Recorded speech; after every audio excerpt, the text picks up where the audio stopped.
E aí, pessoas fantásticas, sejam bem-vindos e bem-vindas aqui à nossa segunda rodada do Simpósio Fantástico Virtual. Eu agradeço em nome também do Fábio Fernandes, da Nikele Viter, pelo seu acompanhamento nessa jornada fantástica virtual, em que a gente está pegando obras de escritores e escritoras para falar um pouco mais, propor diferentes olhares. Nessa primeira edição, a meta aqui é desnudar um pouco alguns olhares sobre o Drácula do Bram Stoker. E por isso mesmo, nessa segunda rodada, ficou minha parte aqui para falar das epidemias e doenças, um tema tão atual aqui em 2020, em época de coronavírus, não é? E o que é interessante é justamente a gente observar esses pontos de contato nessa relação. Já falei disso também em outros vídeos do Fantástico Cursos, principalmente como é que as doenças, epidemias e tudo mais, elas acabam se vinculando a grupos específicos, a classes sociais específicas, o que muito ajuda a gente a entender o comportamento cíclico do ser humano de sempre buscar demonizar o outro, né?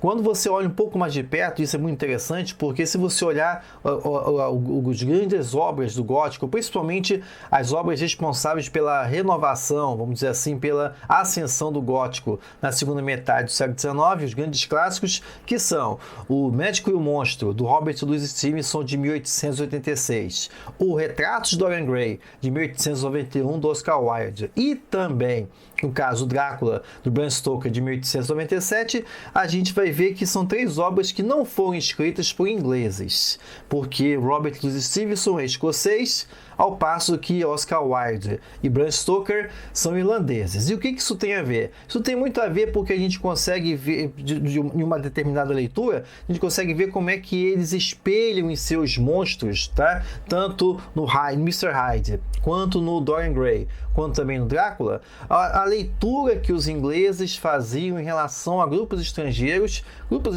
que a gente, e aqui nesse caso, a gente nem está falando tão longe assim, como na Índia, mas bem mais próximos, que é no caso da Irlanda. A Irlanda, como eu até falei no último vídeo, né? A Irlanda também pode ser inserida nessa leitura do gótico colonial, e isso fica mais evidente ainda por conta dos efeitos que a Irlanda sofreu por muito tempo por conta das diversas doenças e epidemias que devastaram aquele país na segunda metade do século XIX. E por que isso?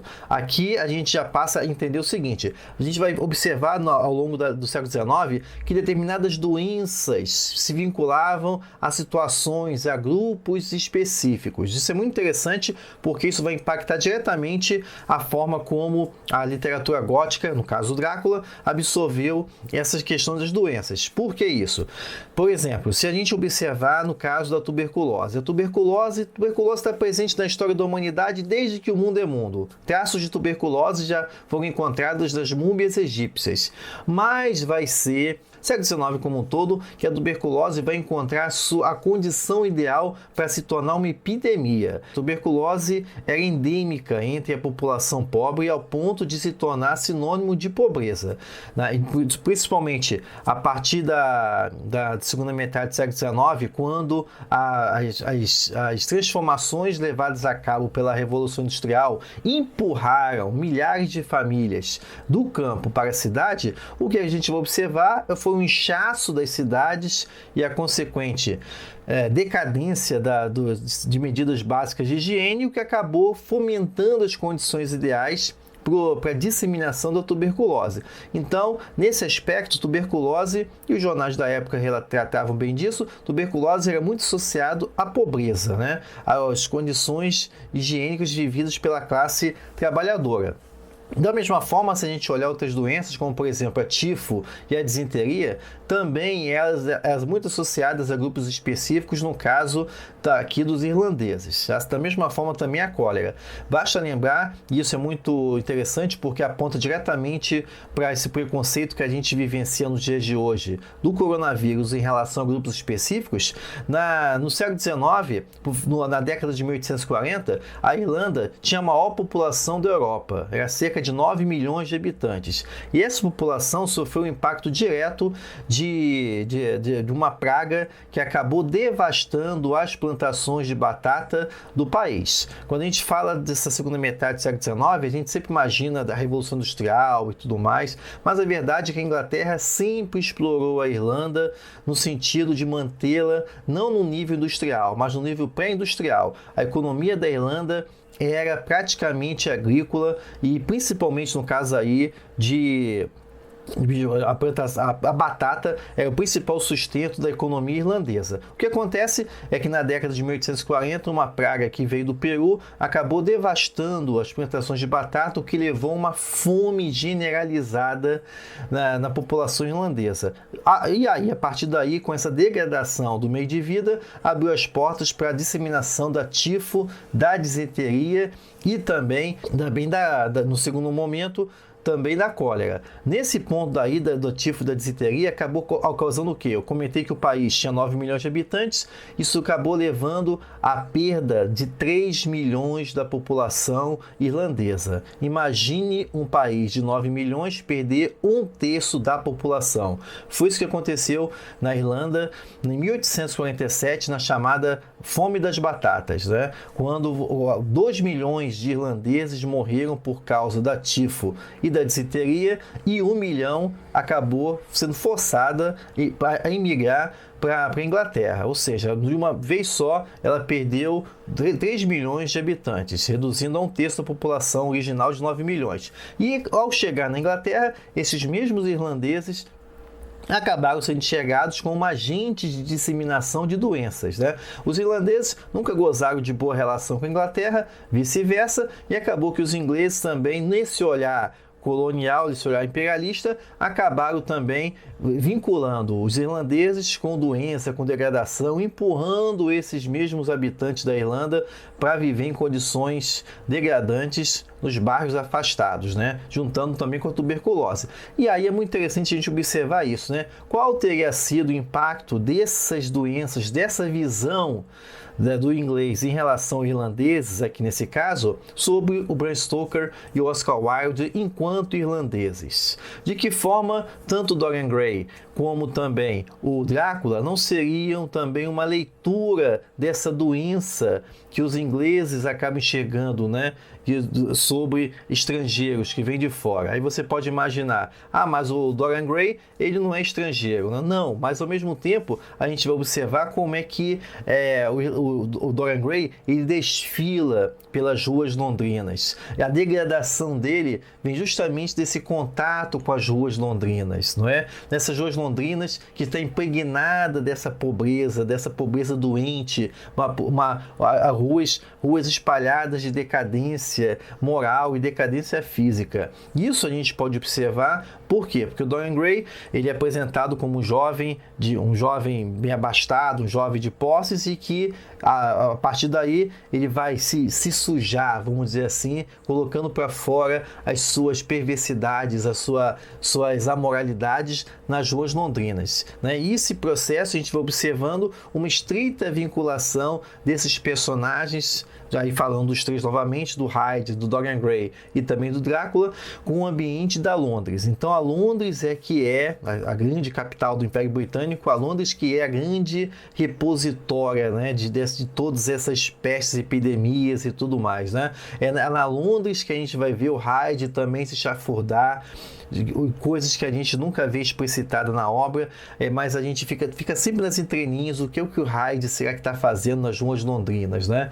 Assim como também o Drácula. Então a gente vai ver como é que a segunda metade do século XIX, a Londres vai se tornar um berço de doenças, um berço de epidemias. Isso é interessante porque a gente está falando da capital da Revolução Industrial, né?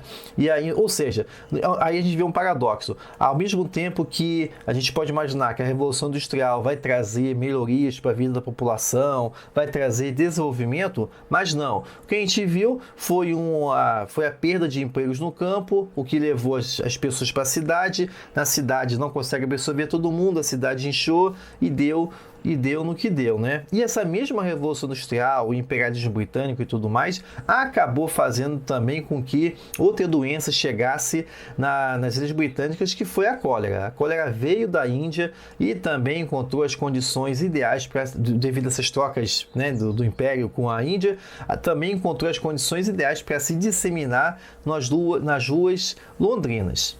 Então, a gente vai observar que o gótico do vitoriano é muito marcado por esse elemento. E aí a gente chega até o ponto, né? Lembremos, uma das grandes forças motivadoras do gótico, independente de qual época a gente está falando, é o quê? É o assombramento do presente pelo passado. Né? É a questão do escondido que se manifesta. Então, quando a gente fala do escondido que se manifesta, do passado pelo presente, a gente consegue entender bem essas representações apresentadas nesses 3 grandes obras, com destaque para o Drácula, que é no objetivo aqui, né? Então, por exemplo, a gente vê que, no caso do Médico e o Monstro, no Médico e o Monstro você vê como é que o Hyde, como eu falei, a gente não vê muito bem o que ele faz. Ao ponto, isso leva o Mr. Utterson, que é o nosso guia pela novela do Stevenson, a ficar indagando. Será que o Hyde, será que essa vinculação de Hyde e Dr. Jekyll é porque o Jekyll cometeu alguma coisa na sua juventude e por isso mesmo está sendo chantageado por essa criatura asquerosa que é o Mr. Hyde? E quando a gente vê isso, esse comentário num texto vitoriano, pode ter certeza que aí a gente está falando de questões de práticas, para usar o termo da época, práticas sodomitas, práticas homossexuais, né? E aí nesse ponto você pode estar se perguntando, mas o que tem a ver homossexualismo com doença e tudo mais? Porque na época era tudo junto e misturado, era um balaio só, onde havia uma estreita ligação de doenças com sexualidade, porque o sexo é um grande tabu na era vitoriana, e a gente vê isso bem manifestado nas 3 grandes obras, né? Por exemplo, no caso do Dr. Jekyll e Mr. Hyde, a gente vê que o Hyde ele acaba fazendo o quê? O Hyde o efeito da transformação sobre o Jekyll vai muito se assemelhar ao discurso que havia na época da degradação física que as pessoas tinham, por exemplo, em relação à sífilis, em relação a outras doenças. Por quê? Porque ao longo da obra a gente vai vendo o relato do Utterson que o Jekyll vai ficando mais pálido, mais fraco, a mão fica tremendo e tudo mais, suando, o que muito se assemelhava, por exemplo, ao que se dizia que acontecia com as pessoas que eram adeptas da masturbação. Ou seja, a masturbação levava as pessoas a definharem fisicamente. E aí acompanha o raciocínio. Masturbação é relacionada na época ao homossexualismo. O homossexualismo tinha essa estreita ligação que toda pessoa viciada em masturbação era sodomita, era homossexual. E, ao mesmo tempo, todo sodomita e homossexual eram os principais alvos, vamos dizer assim, da sífilis. Então, a gente vê aí toda essa conexão que vai encontrar na Londres o seu cenário ideal para se propagar. Londres é uma cidade de doenças, Londres é uma cidade de degradação, uma cidade de decadência. É isso, inclusive, que ao perguntar ao Van Helsing por que o Drácula escolheu exatamente Londres, por que vir para Londres? E o Van Helsing fala, porque Londres é uma cidade morta-viva. Exatamente disso. Ela é nesse mesmo cenário uma cidade que esconde por trás das aparências os efeitos reais do progresso. É isso que o Dorian Gray faz também. Ele esconde no retrato, por trás da sua beleza, assim como a linda Londres, ela esconde por baixo do pano a sua degradação, a sua amoralidade, né? Então a gente vai ver essa coisa dessa vinculação de sífilis, homossexualismo e tudo mais, essa coisa que marca bem a literatura gótica. Ao mesmo tempo, a gente vai ver isso no Dorian Gray, seguindo aqui uma cronologia, né? 1891 do Dorian Gray. Dorian Gray, mesma coisa, o Dorian Gray, ele é um jovem que também, por conta disso, a gente vê a representação do retrato aponta bem para essa presença do elemento da sífilis. E aí eu falei no início do vídeo que as doenças são bem marcadas, né? A tuberculose em relação ao pobre, a cólera em relação às colônias, né? Assim como também a disenteria e o tifo. E a gente vai ver aqui no caso da classe média, né, a classe média burguesa, essa presença da sífilis. É isso que a gente vê com o Dr. Jekyll. O Dr. Jekyll é um cavaleiro e tudo mais, não é? Que aí usa a fórmula para poder se transformar no Hyde. E o Hyde vai se chafurdar nas casas de ópio e tudo mais, algo que a gente não vê, mas está nas entrelinhas. Então ali a gente já vê a presença disso, a degradação física do Dr. Jekyll. A gente vai ver também esse fantasma da sífilis também no Dorian Gray, no retrato ali que ao longo de anos vai aguardando a moralidade do Dorian Gray. Lembremos que a sífilis é uma doença invisível, ela vai te matar, ela fica dentro do corpo por anos, por décadas, né? Depois que ela vem se manifestar, o que vai se alinhar com o comportamento do Dorian Gray, que por anos, por décadas também vai contaminando a todas as pessoas ao seu redor. E contaminação, sujeira, são palavras-chave para entender o gótico vitoriano.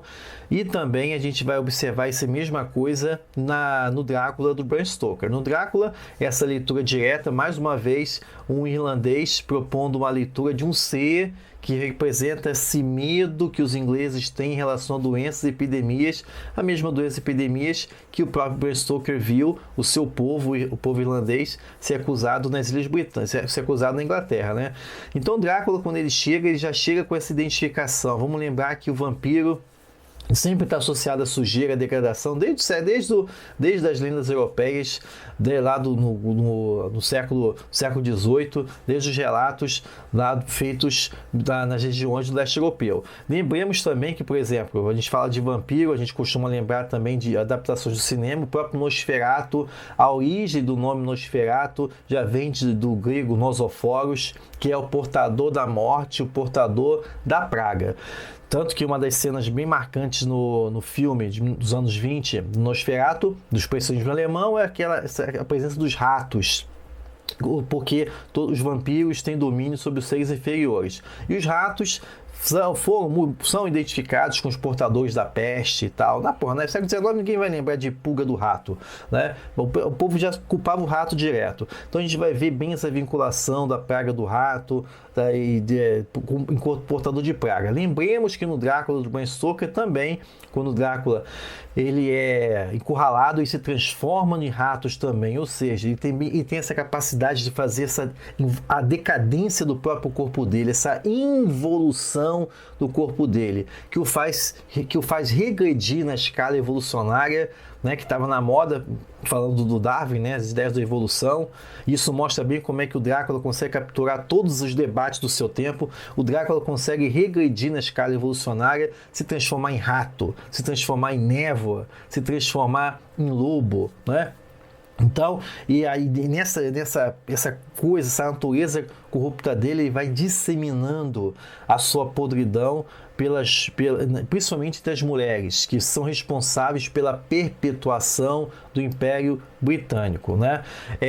Eu também poderia até fazer uma leitura dessa vinculação daqui do Drácula, que em determinado momento Van Helsing comenta que o Drácula tem um comportamento infantil, um comportamento infantil no sentido de uma mente infantil, uma mente primitiva. Até cita Cesário Lombroso, que era um estudioso de crimes, um estudioso italiano sobre essa ideia de que há pessoas que têm tendência para a marginalidade. E o Van Helsing faz essa associação com Drácula, que era a mesma associação que também se fazia em relação aos pobres, que pobre tem tendência para roubar, pobre tem tendência para crime, né? Então eu poderia fazer até uma leitura aqui dessa vinculação, desse olhar colonial europeu, esse olhar colonial inglês em relação aos pobres via Drácula, mas o Fábio Fernandes já vai fazer isso no vídeo dele.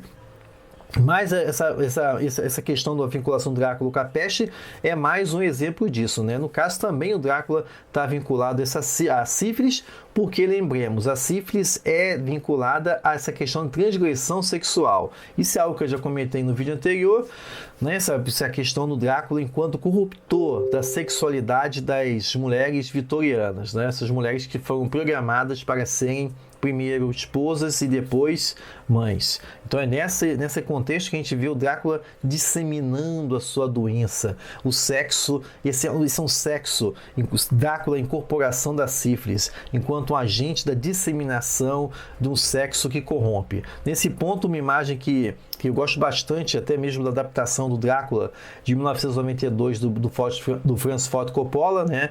O Drácula do Bram Stoker, é quando o Dr. Van Helsing, quando ele é apresentado no filme, ele está dando a aula lá na faculdade, e ele comenta sobre a sífilis. Ele fala da sífilis, as doenças venéreas, as doenças de Vênus, o que acaba imputando essas doenças um caráter divino, ou seja, um castigo dos deuses por essas doenças por conta de uma transgressão sexual. Por isso que o filme do Coppola deu tanta repercussão, porque ele apareceu em 92, quando a AIDS explodiu, né? Então, imediatamente a sífilis da época vitoriana era a AIDS dos anos 90. Coincidentemente, é a partir dos anos 90 que a gente vai começar a observar uma releitura do vampiro que prevalece até os dias de hoje, de uma associação do vampiro com doenças, com o vampiro com epidemias. Vamos lembrando sempre que, na verdade, essa primeira vinculação foi feita lá atrás, no 1947, no Eu Sou a Lenda, do Richard Matheson. Mas vai ser nos anos 90, por conta da AIDS, que novamente a gente vai ver um ressurgir da figura do vampiro, e aí aparecem obras em sequência, como por exemplo Blade, de 98, que também tem essa vinculação do vampirismo com doença, Ultravioleta, já no século XXI, com a Mila Jovovich, Amor Toda Vida, que também faz essa vinculação com doença, e aí no Vampire, no True Blood, dentre outras obras, né? O vampiro passa a ser enxergado, uma releitura do vampiro, e passa a ser visto com mais compaixão, que é exatamente o que o Drácula do Bram Stoker mostra, né? O vampiro passa a ser mais visto como um elemento de, não, ele é uma vítima das doenças, ele tem que ser enxergado por outro prisma, talvez ele age, mas não é responsável pelos seus atos, ou seja, a gente vê uma domesticação do monstruoso, para usar um termo que o Fred Bottom usa no livro dele, o Gothic, né? Então a gente vai ver aí como é que a doença ela tem uma estreita vinculação com o gótico vitoriano, nesse aspecto, né, do escondido que vem assombrar o presente, e principalmente nas três obras da literatura, dos clássicos da literatura vitoriana, vai ser no Drácula de Bram Stoker, que a gente vai ver mais de perto essa vinculação. Lembrando, inclusive, também que por vezes algumas pessoas veem uma leitura de obras da presença da lepra, mas a lepra estava associada com outro contexto, a lepra estava associada com as colônias, era nas colônias que a lepra era endêmica, e os ingleses tinham uma enorme preocupação de que, mais uma vez, eles fossem invadidos por pessoas que trouxessem a lepra, por pessoas pelo estrangeiro, enquanto que nas três obras clássicas aqui do gótico que eu comentei, a vinculação é muito mais direta com a sífilis. Por quê? Porque as três obras que a gente está falando, elas se conectam muito mais com o sexo, né? Com elementos de transgressão sexual. E isso era muito marcante na Londres vitoriana, porque se você desrespeitar a moral vitoriana, acontece isso, né? Isso é algo que o Jeffrey Jeremy Cohen fala nas 7 teses do monstruoso. Se você atravessar a fronteira, se você burlar as convenções, as regras da sua sociedade, você se torna monstruoso. É isso que acontece tanto com o Dr. Jekyll, como também com o Dorian Gray, quando faz o pacto, como também com o Drácula, quando ele vai aparecer na Londres vitoriana, tá bom? Então, gente, o vídeo ficou um pouco longo, mas eu espero que vocês que possam ter entendido esse percurso histórico, essa presença do monstruoso, e que aí vocês possam aproveitar os outros 2 vídeos desse simpósio com o Fábio Fernandes e a Nikellen Vitor, tá bom? Obrigado pela presença. Caso você não seja inscrito no Fantástico Cursos, fica o convite para ir conhecer o canal Fantástico Cursos no YouTube, deixar sua inscrição, beleza? Obrigado e até a próxima.